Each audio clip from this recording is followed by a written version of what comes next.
সেই ভাই 100তে 100।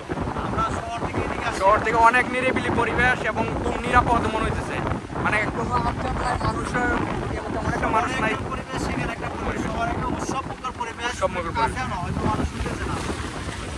কক্সবাজার শহরে একটা ভিন্ন পরিবেশ, ওটা খুব দারুণ লাগে কি এখানে মানুষজন বিভিন্ন আইটেম। হ্যাঁ, এটা একটা মজা আছে, ইনানিতে একটা মজা আছে, পাটোয়ারটেকে একটা মজা আছে। পাটোয়ারটেকের মজা হলো নিরিবিলি পরিবেশ। তুমি কি একটু ক্যামেরাটা ঘুরাই দেখাবা?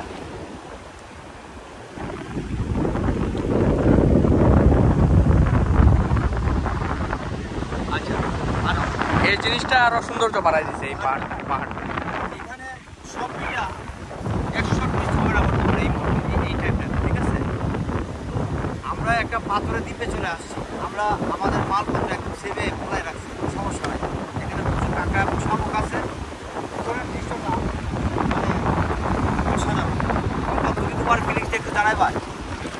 ভাই আমার ফিলিংস আসলে বলে বোঝানো যাবে না, মানে আমার লাইফে ফার্স্ট টাইম সাগর তো ফার্স্ট টাইম।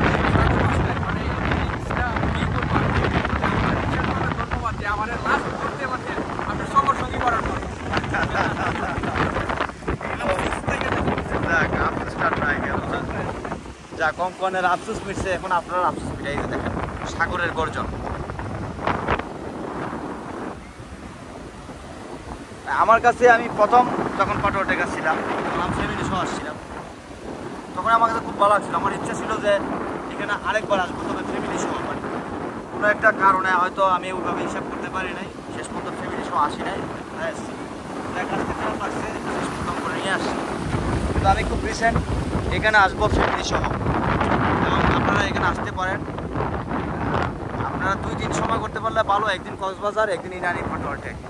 আর যদি একদিন সময় থাকে সেই ক্ষেত্রে পাটোয়ারটেক অর্ধেক দিন, অর্ধেক দিন হলো কক্সবাজার শহর। তো সবচেয়ে ভালো হয় সকালটা যদি আপনি বাস থেকে নেমে ফ্রেশ হয়ে নাস্তা খাইয়া চলে আসবেন। 150 টাকা নেবেন, 150 টাকা আপনি এখানে ঘুরে গেলেন। ঘোরার পর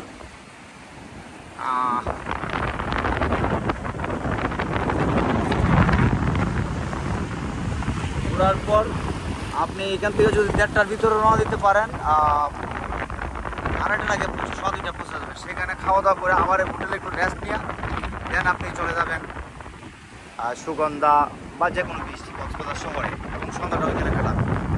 এটা অনেক দারুণ মজা। প্রচুর কাঁকড়া আছে।